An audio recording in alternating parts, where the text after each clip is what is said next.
Hoje, o nosso estudo tem como objetivo convidar vocês a refletirem um pouco mais sobre o legítimo amor, o amor que Cristo nos ensinou.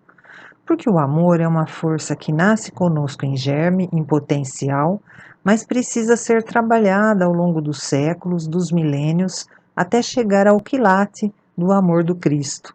O amor vai se elevando na medida que o espírito vai evoluindo. Então ele tem vários níveis. Na condição que estamos, o amor ainda está muito associado aos desejos, às paixões, às exigências para amar. Normalmente, o amor que a gente conhece é um amor condicional.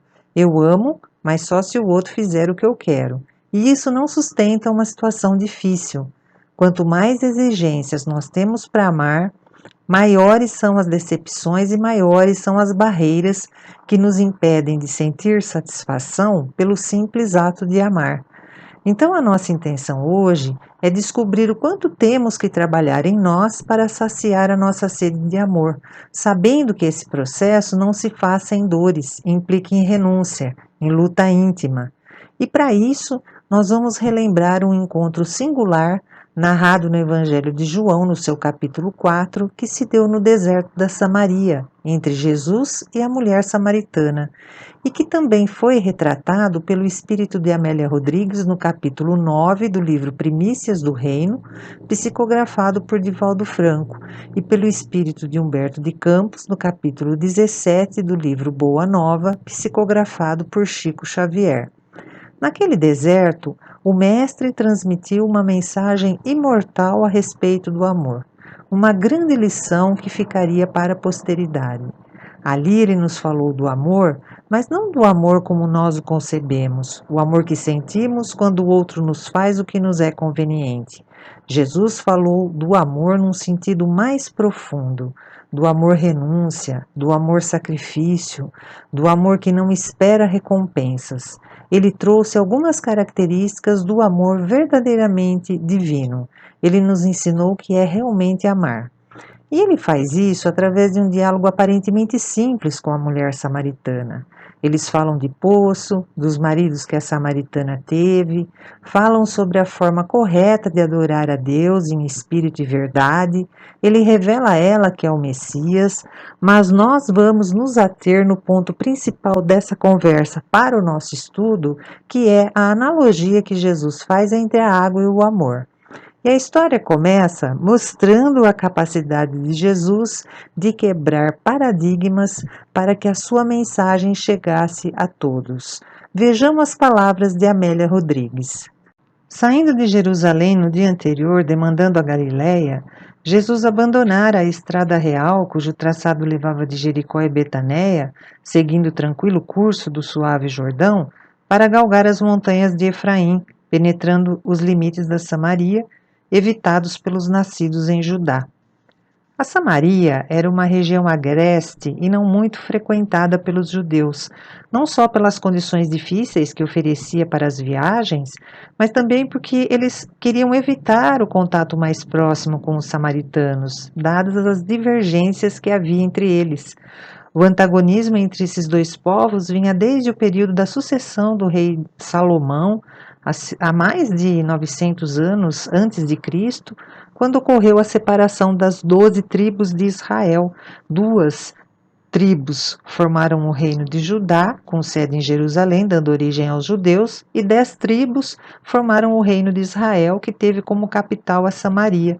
Desde então, passou a haver um preconceito recíproco entre eles, e essa inimizade foi se perpetuando através dos tempos. Os samaritanos construíram um templo próprio para não precisar ir até o templo de Jerusalém, e os judeus, para não colocar os pés na Samaria, quando precisavam viajar entre o sul e o norte de Israel, ao invés de atravessar o território dos samaritanos, que era um caminho mais curto, eles tinham uma rota própria e mais longa às margens do rio Jordão. Mas Jesus, não à toa, saindo de Jerusalém com destino a Cafarnaum, na Galiléia, abriu mão da paisagem mais amena do Jordão e escolheu o caminho mais difícil, mais íngreme, atravessando o meio da Samaria. Isso pode ser observado no mapa que está na tela nesse momento. Então, Jesus percorreu ali o traçado em branco, não o traçado em azul. Continuando nas palavras de Amélia Rodrigues. A jornada do Mestre e seus discípulos fora longa, cerca de 50 quilômetros. A garganta ressequida, o corpo cansado e coberto de pó, pedem linfa cristalina e refrescante. Ao chegarem às cercanias da cidade, no caso Sicar, na Samaria, o rabi assentou-se junto ao tradicional poço de Jacó, nos terrenos que pertenceram a esse venerando ancião e foram legados ao seu filho José, onde ficara sepultado. Os discípulos subiram à cidade para aquisição de víveres e frutas, enquanto Jesus aquietou-se em profundo cismar, perdido na paisagem colorida. Cântaro ao ombro, mergulhada em íntimas inquietações, uma mulher desce ao poço sobre o sol requeimante e a pino. Então, Jesus vai se apropriar do valor da água para quem caminha no deserto para nos ensinar. Imaginemos nós a caminhar por um deserto, sol inclemente, horizonte a se perder de vista. No momento em que a gente descobre água, a água é tudo. É vida, é esperança, é estímulo, é força, é sustentação. Então, Jesus vai se utilizar dessa simbologia e transpor isso para o aspecto espiritual. E nos aprofundando nessa simbologia, a pergunta que surge é: para nós, o que aquele deserto da Samaria significa? O que a mulher samaritana significa? O deserto simboliza o nosso mundo interior. E essa samaritana é o símbolo de nós mesmos, caminhando pelos desertos da vida em busca de algo que poderá nos saciar. Quantas vezes a vida nos traz períodos de aridez, de escassez de afeto, escassez de recursos materiais, escassez de facilidades. E são justamente a essas formas que a providência divina recorre para que o nosso encontro com Jesus possa acontecer.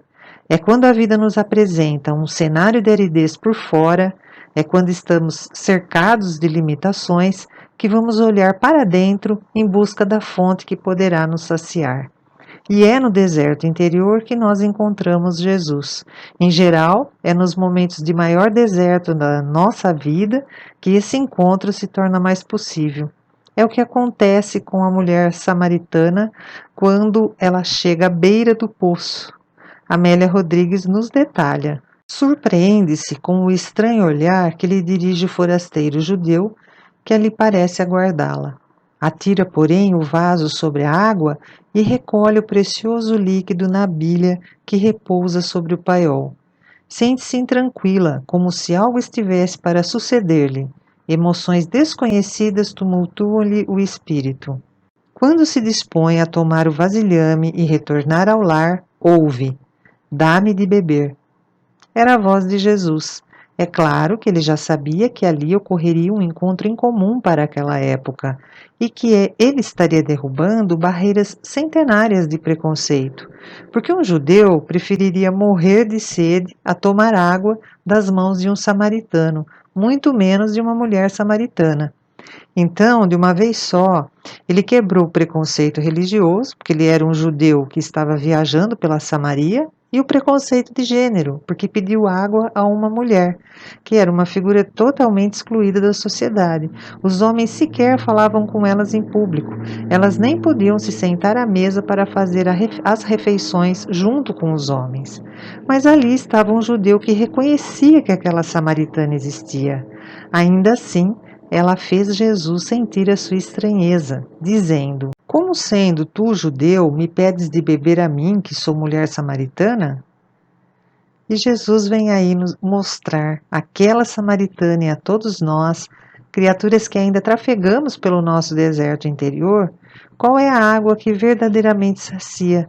Ele vem nos despertar para uma outra água e uma outra sede tão ou mais essencial até do que aquela água material que mantém o nosso corpo. Por isso, ele diz: "Se tu conhecesses o dom de Deus e quem é o que te diz, dá-me de beber, tu lhe pedirias e ele te daria água viva." "Senhor", exclama, "tu não tens com que atirar e o poço é fundo. Onde, pois, tens a água viva? És tu maior que o nosso pai Jacó, que nos deu o poço, dele bebendo ele próprio, seus filhos e seu gado?" Qualquer que beber desta água tornará a ter sede, foi explícito, mas aquele que beber da água que eu lhe der nunca terá sede, porque a água que eu lhe oferecer se fará nele uma fonte d'água que saltará para a vida eterna, ou uma fonte d'água a jorrar pela vida eterna, como está em João. Jesus está nos dando aí a chave para alcançar um dia a força divina do amor a qual todos nós estamos destinados. Ele se apresenta como essa fonte de água disponível a todos nós, fonte de água que não mais sacia a sede do corpo, mas a sede do espírito. E ele nos propõe mais ainda. Ele nos propõe também a encontrar uma fonte dessa água que não cessa e que, uma vez encontrada, jorrará indefinidamente, sustentando o espírito em sua jornada pelo deserto interior em busca da comunhão com Deus. Se num primeiro momento Jesus é esse intermediário dessa água da vida para nós, se ele representa essa água da vida, num segundo momento, quando aprofundamos a nossa experiência, sendo fiéis aos seus ensinamentos, vamos perceber que não é fora de nós que encontraremos essa água que nos sacia. Passaremos a encontrar essa fonte em nós mesmos, porque a comunhão com Deus se dará sem intermediários, já que encontraremos também em nós a presença divina. Então, mesmo que as circunstâncias exteriores venham a ser as mais difíceis, a sede não existirá, porque teremos em nós aquilo com que nos saciar, a fonte da fé, da esperança, da paz e da luz. E a água que encontramos em nós e que aprendemos a doar, que jorra de nós em direção ao próximo, pelo nosso esforço em amar, em servir, em compreender, em auxiliar, é a água que mais propriamente sacia. É quando aprendemos a nos nutrir do amor que damos e não mais do amor que recebemos. É essa simbologia que o Cristo nos apresenta. Não há água capaz de saciar os nossos espíritos, que ainda são desertos carentes de virtudes, senão a água viva do amor divino. Quem de nós sobreviveria sem o amor divino, se mesmo quando nós viramos as costas a Deus, Ele continua nos amparando, nos dando a oportunidade de reparar? E para que a gente consiga dar um pequeno passo que seja em direção a esse amor, nós vamos fazer algumas considerações seguindo essa analogia proposta por Jesus entre a água e o amor. Primeira lição: o verdadeiro amor é a água que sustenta o espírito. O amor está para o espírito como a água está para a matéria. Sem amor, o espírito não se sustenta. A felicidade, a paz, a harmonia e todas as outras virtudes são sustentadas pelo amor. Por isso, o amor é essencial para uma vida espiritual feliz. Tudo o que for feito fora do amor está fadado a perecer. Qualquer caminho espiritual que crie barreiras para o amor estará nos afastando da integração com Deus, porque Deus é amor. Segunda lição: o verdadeiro amor é fonte que doa, não é posse. Se o amor é água, é importante saber que o amor que realmente sacia não é o amor do pulso, não é um amor parado, porque o amor não é algo que podemos possuir, não é um objeto, não é uma pessoa. Claro que é sempre bom receber o amor de alguém, mas o amor que verdadeiramente sacia é o amor da fonte, o amor em movimento, o amor que parte de nós em direção ao próximo. É o amor doação. É isso que Jesus vem nos mostrar, que o grande segredo da vida é doar de si mesmo para benefício de todos e, com isso, construir também para si a felicidade. Infelizmente, trazemos ainda o apego à materialidade e buscamos saciar essa sede de amor no poder, no dinheiro, na fama, no consumismo e em tantos outros poços que aliviam momentaneamente as nossas dores, mas logo temos sede novamente. Enquanto buscamos saciar a nossa sede de amor naquilo que está fora de nós, nos outros ou nas coisas, um dia esse amor pode secar. Mas quando buscamos a fonte da água viva nos ensinamentos do Cristo, vamos aprofundando a nossa capacidade de amar e encontramos em nós a fonte do amor. E ele nunca mais faltará, ele jorrará para a vida eterna, porque nós vamos nos sintonizando com a natureza de Deus, que é de eterna doação. Terceira lição: o verdadeiro amor é renúncia, não faz exigências. Outra lição fundamental que vamos percebendo nessa analogia com a fonte é que o verdadeiro amor jamais impõe exigências. E o que nos impede de ter uma experiência mais profunda com o amor são justamente as exigências que nós criamos para que ele possa fluir livremente. Para nos amar, Jesus não impôs nenhuma exigência. Imaginemos se para nos amar ele fosse esperar o nosso reconhecimento, a nossa gratidão. O que teria sido de nós? E há quanto tempo temos sido ingratos com Jesus? Ele nos ama ainda antes que tivemos consciência dele ou mesmo consciência de nós. E a proposta do Evangelho para que saibamos amar como Cristo ama é entender a ingratidão como um recurso de aprendizado. Quando Kardec pergunta aos espíritos sobre a ingratidão que tanto fere os corações daqueles que já estão buscando amar, eles a chamam de filha do egoísmo e vejam o que eles nos recomendam. Para o homem de coração, as decepções oriundas da ingratidão e da fragilidade dos laços da amizade não são também uma fonte de amarguras? São, porém, deveis lastimar os ingratos e os infiéis, serão muito mais infelizes do que vós. A ingratidão é filha do egoísmo, e o egoísta topará mais tarde com corações insensíveis como o seu próprio foi. Lembrai-vos de que o próprio Jesus foi, quando no mundo, injuriado e menosprezado. A ingratidão é uma prova para a vossa perseverança na prática do bem, ser-vos-á levada em conta. Então nós precisamos aprender a encontrar satisfação não mais naquilo que recebemos em troca, mas no próprio ato de dar. Para isso, precisamos deixar de querer aplausos do mundo. Quando fazemos algo de bom para alguém, não recebemos o retorno e isso nos fere, nós podemos ficar presos na dor, na lamentação, ou podemos perceber o convite da vida para trabalhar o nosso amor e transformá-lo em amor-renúncia, amor-sacrifício. E nesse sentido, aprendemos a ser gratos pela ingratidão. O amor do Cristo é o amor que serve a todos, bons, maus, justos e injustos. Aquele que ama com o Cristo já reconheceu que toda imperfeição é transitória. Vê no outro o que ele virá a ser, e não apenas o que ele é agora. Como um artista vê num bloco de mármore a estátua a ser esculpida, ou vê numa página em branco o poema a ser escrito. Porque o amor verdadeiro é aceitar tudo o que o outro é, o que ele foi, o que ele será e o que ele já não é. Esse é o olhar do amor. O amor renuncia a todas as exigências, porque a base do amor é a renúncia. Muitas vezes, o nosso amor nada mais é do que a projeção de nós mesmos nos outros. E renunciar é entender que se as criaturas amadas ainda não se dispõem a avançar conosco, que sigamos em frente ainda assim, porque o amor não é algema, amor é laço que supera todas as dificuldades. No livro Vinha de Luz, capítulo 82, Emmanuel diz: o exercício do verdadeiro amor não pode cansar o coração.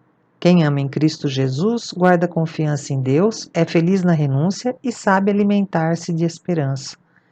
Então, se o exercício do amor está nos cansando, é porque ainda temos muitas exigências. Na medida que vamos tirando todo esse peso das exigências, das cobranças, o amor flui. Quarta lição: o verdadeiro amor é acolhimento, não revida. Uma outra característica que vamos percebendo também nessa analogia com a fonte é que o verdadeiro amor nunca revida aquele que os ataca. Se você jogar uma pedra na fonte, ela continuará jorrando. Assim também, nós temos que acolher o ataque do outro com compreensão e seguir o nosso caminho. É a partir desta postura que nós vamos deixar com o outro um exemplo de atitude. É o que nós percebemos na história de Paulo. No dia em que ele, Saulo ainda antes da conversão, estava junto de sua noiva Abigail e de Estevão, Estevão ferido, prestes a morrer, amando de Saulo, Estevão diz: Cristo os abençoe. Não tenho no teu noivo um inimigo, tenho um irmão. Saulo deve ser bom e generoso, defendeu Moisés até o fim. Quando conhecer a Jesus, servi-lo-á com o mesmo fervor. Que coração resiste a esse exemplo de amor? Estevão acolheu os ataques de Saulo com amor, com compreensão, e foi como se ele tivesse dito: agora você lida com isso. E nesse momento é plantada a semente que mais tarde fará nascer o apóstolo Paulo. Por aí a gente vê que com um gesto de amor, a gente consegue fazer em alguns instantes o trabalho que a dor levaria milênios para conseguir, porque o amor é força infalível. Com o amor, passamos a entender aqueles que nos perseguem como pessoas que não cresceram ainda. Se a gente não acredita que o outro possa ser bom, a gente também não se torna verdadeiramente bom, porque nós vamos estar sempre na defensiva, sempre em pé de guerra, sempre armados. Então a gente vê que tem um fator condicional quando a gente fala de perseguição, de ataque, que é o testemunho. Testemunho é o amor posto em ação, é quando a gente não se incomoda de sofrer em favor do outro. Afinal de contas, trabalhar pelo Cristo não é tocar harpa numa nuvem cor-de-rosa. Trabalhar pelo Cristo é ser ovelha pacificando lobos. E como a gente faz isso? Jesus ensina os seus discípulos no capítulo 10 de Mateus. Eis que vos envio como ovelhas ao meio de lobos. Portanto, sede prudentes como as serpentes e inofensivos como as pombas. Acautelai-vos, porém, dos homens, porque eles vos entregarão aos sinédrios e vos açoitarão nas suas sinagogas, e sereis até conduzidos à presença dos governadores e dos reis por causa de mim, para lhes servir de testemunho a eles e aos gentios.